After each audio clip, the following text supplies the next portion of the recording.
বোরকা পরা উলঙ্গ, বোরকা কি তারা সামনে ৩০০ জন বোরকা পরে আছে, পিছনে সবাই উলঙ্গ হয়ে আছে, অস্ত্র নিয়ে উলঙ্গ হয়ে আছে। তারা যখন এইখানে আসছে, একটা ৮ বছরের ছেলে যে নাস্তা কিনে যাইতেছিল, যার হাতে পানি ছিল, ওকে ধারালো অস্ত্র দিয়া কোপায়া তার কপালের এই সাইডটা আহত করা হয়েছে।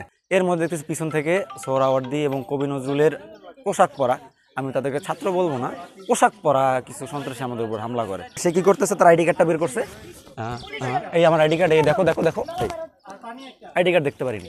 ন্যাশনাল হসপিটালে আমাদের ডক্টর মাহবুব রহমান মোল্লা কলেজে 24 ব্যাচের একজন মেধাবী ছাত্র অভিজিৎ হালদার, আমাদের বড় ভাইয়া অপচিকিৎসায় সেখানে মারা যায়। তো আমরা ভাইয়ার যে মৃত্যুর যে বিচার, এই বিচারের দাবিতে আমরা 20 তারিখ বুধবার ন্যাশনাল হসপিটালের সামনে একটা অবরোধ কর্মসূচি ঘোষণা করা হয়। অবরোধ কর্মসূচিতে আমরা একটা শান্তিপূর্ণ একটা অবরোধ কর্মসূচি পালন করতেছিলাম। আমাদের অবরোধ কর্মসূচিতে কিছু দুষ্কৃতিকারী বাহিরের ছেলেপেলে আইসা বলতেছিল আমরা জগন্নাথের ছাত্র। আমরা যখন তাদের কাছ থেকে আইডি কার্ড চাইতেছিলাম যে ভাই আপনার আইডি কার্ড দেখান, আইডি কার্ড দেখাইতেছে না, বলতেছে আমরা তোমাদের সাপোর্টে আছি। এইটা করে সে একেবারে বিকেল থেকে শুরু করে সন্ধ্যা পর্যন্ত আমাদের তোমার সাপোর্ট আছে বলতেছে। এটা করতে করতে সন্ধ্যার কিছুক্ষণ আগে পুলিশ দেখতেছে হেলমেট লাঠি নিয়ে ফর্ম করতেছে। তারা যখন পুলিশ ফর্ম করলো সন্ধ্যার পর যখন আমাদের ছাত্র কমে গেছে, কারণ যেহেতু মোল্লা কলেজের অনেক ছাত্র কিন্তু ঢাকার বাইরে থেকে, নারায়ণগঞ্জ থেকে আসে, পরীক্ষা চলতেছে, আমাদের অনেক সমস্যা, পারিবারিক বিভিন্ন ঝামেলা পরীক্ষা ছিল, তো আমরা ওখানে ছাত্র কমে গেছে। আমরা সর্বমোট 50 জন ছিলাম, হাতে গোনা 50 জন হবে না, 30 জন ধরতে পারে, 30 জন ছিলাম আমরা। সন্ধ্যার পরে দেখলাম পুলিশ যে দাঁড়ায় গেল, পুলিশ দাঁড়ানোর পরে তাদের সামনে কিছু দুষ্কৃতিকারী যারা আমাদেরকে বলতেছে যে আমরা তোমাদের সাথে আছি, আমরা যখন তাদের আইডি কার্ড দেখেন, সেই ভাইয়ারাই সামনে দাঁড়ায় গেছে। এইভাবে পুলিশ সর্বোচ্চ 20-25 জন, তারা আরও 100 জনের মতো দাঁড়ায় আমার ধাক্কা দিতেছে, চলে যাও ধাক্কা দিতেছে। যখন ধাক্কা দিতেছে আমি সবার সামনে, আমি পিছনে আমি ই করতেছি যে পুলিশ থেকে ডাক্তার সব শালারা বাটপার, এইটা যখন আমি বলতেছি দেখলাম পিছনে কি হইতেছে, পিছনে ওদের সাথে ধাক্কা দস্তাদস্তি চলতেছে। আমি পিছনে চলে গেছি, একটা ছেলের ভিডিও রেকর্ড করছে 4 মিনিটের, ওইটা আমি আপনাদেরকে দিতে পারবো কিছুক্ষণ পরে। সো এরপরে পিছনে গেলাম, যাওয়ার পর ধাক্কাধাক্কি চলতেছে। জিজ্ঞেস করতে ভাই আপনারা কারা, পরিচয় কি? পিছন থেকে একজন বলতেছে ছাত্রলীগ। এখন বাংলাদেশের রাজনৈতিক প্রেক্ষাপট আমরা সবাই অবগত, এই প্রেক্ষাপটে আওয়ামী লীগের দোসর ছাত্রলীগ কখনো ওপেনে নিজেদের সংঘাত চালাবে না, এটা কিন্তু একজন সাধারণ মানুষও বুঝে, কারণ যেহেতু তাদের উপরে নিষেধাজ্ঞা আছে, তারা চালাবে না। পরে পিছন থেকে একজন বলতেছে সভাপতি, কোথাকার সভাপতি? সোহরাওয়ার্দী ছাত্রদল সভাপতি। এখন আমি এর আগেটা কাহিনী আছে, আমরা যখন আইডি কার্ড সে কি করতেছে, তার আইডি কার্ডটা বের করছে। এই আমার আইডি কার্ড, এই দেখো আইডি কার্ড দেখতে পারিনি। আমরা শুরু থেকে সব জানবো।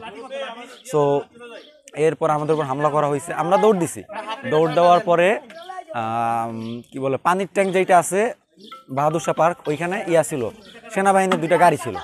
আমরা যে বলতেছি sir kindly help us, we are under attack. তারা বলতেছি কি গেট ওয়ে পালায় যাও। What shit is this? তারা সেনাবাহিনী না, তারা কি আমাদের সাপোর্ট করবে না? তারা আমাদের ওই দিন সাপোর্ট করে নেই, আমরা পালায়ে গেছি। আমাদের 2-3টা ভাই ওই দিন আহত হয়েছে তাদের হাতে, ওই দিন সন্ধ্যার সময়। আমরা ওইটার প্রতিবাদে আমরা আবার পরের দিন 21 তারিখ বৃহস্পতিবার আমরা আবার ওই জায়গাটা একটা অবরোধ কর্মসূচি ঘোষণা করি। আমরা ওখানে সকালে শান্তিপূর্ণভাবে যাই। আমাদের একটা রাস্তা অবরোধের কার্যক্রম ছিল, তো রাস্তা যেহেতু অবরোধ করতেছি, আমরা একটা অ্যাম্বুলেন্স লেন রাখতে চাইতেছিলাম।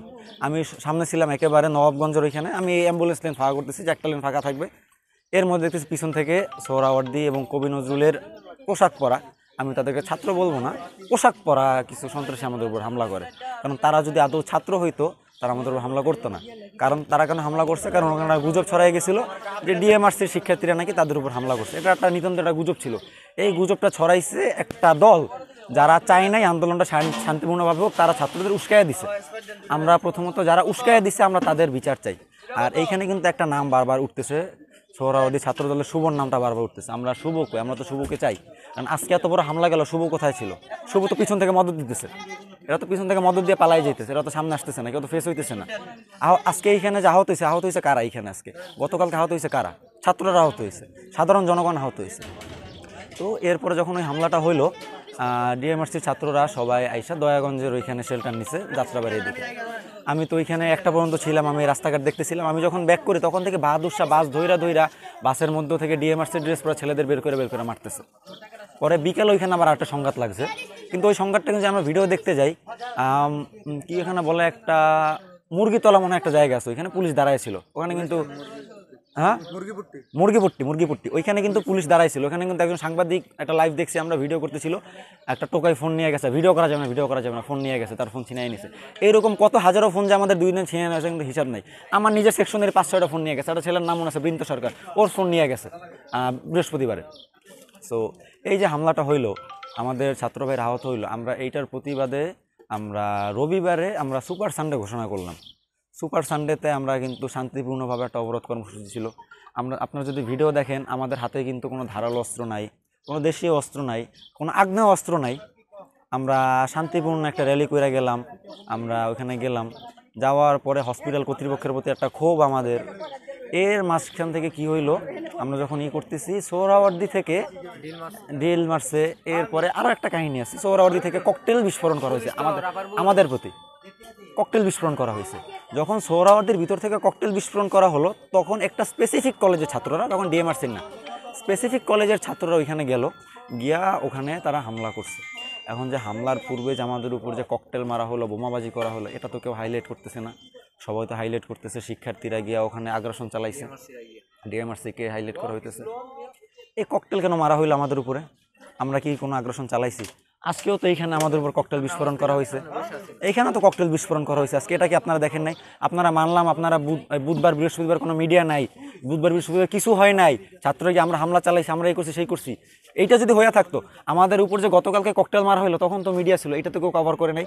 আমি আপনাকে একটা ভয়েস রেকর্ড শোনাই এইখান থেকে, ওইখানে বলা হয়েছে, আমি একটা লাইভ থেকে নিছি, একজন নিউজ রিপোর্টারের লাইভ থেকে আমি এটা নিছি। আগে কথাটা বলে রাখি যে আজকে ওরা কিভাবে আসছিল আপনাদের? হ্যাঁ, সন্ত্রাসীরা ফর্ম করার পরে ওরা একটা র্যালি নিয়ে আসছে। র্যালিতে যদি আমরা যারা ছাদ থেকে অবজার্ভ করছি, আমরা কিন্তু এতটুকু দেখছি যে র্যালির সামনের সারির যে 200-300 ছেলে পেলে, তাদের হাতে এইরকম একটা লাঠি আর হাতে একটা ইট। কিন্তু এই 200-300-র পরে যারা ছিল, ওদের হাতে দেশীয় ধারালো অস্ত্র, বোমা, এগুলা কি তাদেরই কি ছিল? তারা একটা বোরকা পরা উলঙ্গ, বোরকা কি তারা সামনে 300 জন বোরকা পরে আছে, পিছনে সবাই উলঙ্গ হয়ে আছে, অস্ত্র নিয়ে উলঙ্গ হয়ে আছে। এই উলঙ্গরা কি কখনো ছাত্র হইতে পারে? ছাত্ররা কি কখনো এরকম নোংরাভাবে আসতে পারে? তারা যখন এইখানে আসছে, একটা 8 বছরের ছেলে যে নাস্তা কিনে যাইতেছিল, যার হাতে পানি ছিল, ওকে ধারালো অস্ত্র দিয়া কোপায়া তার কপালের এই সাইডটা আহত করা হয়েছে। ডিএমআরসির একটা ছেলে, আমার নামটা মনে পড়তেছে না, ওর হাতে এখানে কোপানো হয়েছে, হাত বলতে পারেন পইরা যাইতে পারে, বাতিল। এরকম আরও অনেক নিদর্শন আছে, আপনারা যদি যান লোকাল হসপিটালগুলোতে দেখেন আপনারা পাবেন। পুলিশ কি করেছিল?